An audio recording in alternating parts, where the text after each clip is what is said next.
Hello viewers, আসসালামু আলাইকুম। আমি মেহেদী হাসান নিশাদ। আজকে প্রচণ্ড শীতে চলে এসেছি পিঠা খেতে। শীতের আগমন ঘটলেই সবার মনে পড়ে যায় শীতের পিঠার কথা।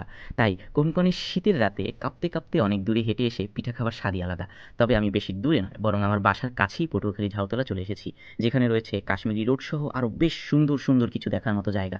পটুয়াখালীর পরিবেশ, রাস্তাঘাট সব মিলিয়ে এক কথায় অসাধারণ। আপনারা যদি কখনো পটুয়াখালী আসেন তবে অবশ্যই একবার হলেও এই ঝাউতলা ঘুরে যাবেন। পটুয়াখালীবাসীকে এত চমৎকার একটা শহর উপহার দেওয়ার জন্য মেয়র মহিউদ্দিন আহমেদ স্যারকে জানাই অসংখ্য ধন্যবাদ। বাপরে কি শীত আজকে, পুরো হাড় কাঁপানো শীত। এই শীতে পিঠার স্বাদ উপভোগ না করলে শীতের অপমান হবে। পিঠা আমাদের জাতির ঐতিহ্যের একটি অংশ। পিঠা ছাড়া বাংলার শীত পরিপূর্ণ হয় না। তাই এই শীতে রাস্তাঘাট বা অলিতে গলিতে নানা ধরনের পসরা সাজিয়ে অস্থায়ী দোকান খুলে বসেছে অনেক মানুষ। আর আমিও এসেছি সেই দোকানে পিঠা খেতে।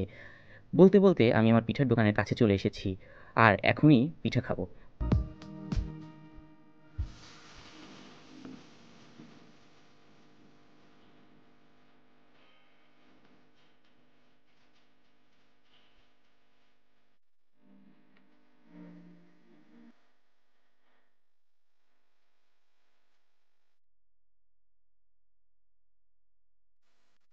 বাহ্যিক দৃষ্টিতে এইসব পিঠের দোকানকে নোংরা মনে হলেও এসব দোকান কিন্তু বিক্রি মোটেও কম হয় না। ছেলে মেয়ে বুড়ো বুড়ি সহ সকল বয়সের সকল পেশার মানুষ দাঁড়িয়ে দাঁড়িয়েই পরখ করেন ভাপা চিতই পিঠা সহ আরও অসংখ্য পিঠা। গরম গরম ভাপা পিঠা চলে এলো আমার হাতে। শীতের এসব পিঠা খেতে আসলেই অত্যন্ত মজা। আসলে ব্যস্ত নগরীর জীবনে ঘরে পিঠা বানানোর সময় মেলা ভার।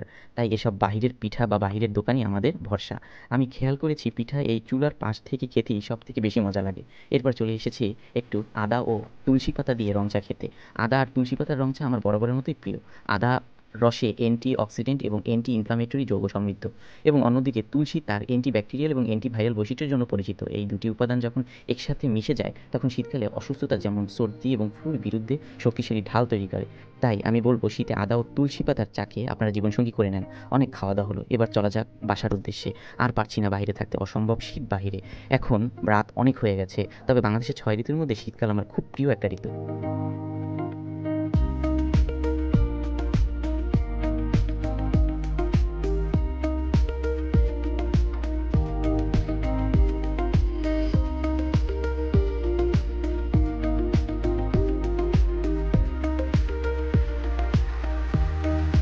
তাই আমার প্রিয় ঋতুর কিছু অংশ আপনাদের সাথে শেয়ার করলাম। আশা করি সবার ভালো লাগবে। আজকের মতো বিদায় নিচ্ছি। আল্লাহ হাফেজ।